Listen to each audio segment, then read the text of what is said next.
ಕೊಪ್ಪಳ ಗವಿಮಠದಲ್ಲಿ ಶಿವಶಾಂತವೀರ ಸ್ವಾಮೀಜಿಗಳು ಇರ್ತಾ ಇದ್ರು ಪ್ರತಿ ದಿವಸ.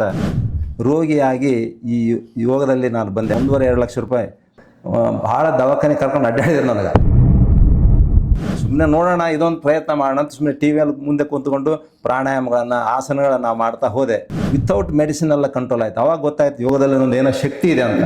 ಇನ್ನೊಂದು ಘಟನೆ ಏನಾಯ್ತು ಅಂದರೆ, ನನ್ನ ಮಗಳಿಗೆ ಸಣ್ಣವಳಿದ್ದಾಗ ಹೈ ಫೀವರ್ ಬಂದ್ಬಿಡ್ತು. ಹೈ ಫೀವರ್ ಬಂದಾಗ ಏನಾಯಿತು, ಅವಳಿಗೆ ಮೊಣಕಾಲಲ್ಲಿ ಪಸ್ ಆಗಿ ಅಲ್ಲಿ ಬೋನ್ ಎಲ್ಲ ಡ್ಯಾಮೇಜ್ ಆಗಿಬಿಡ್ತು.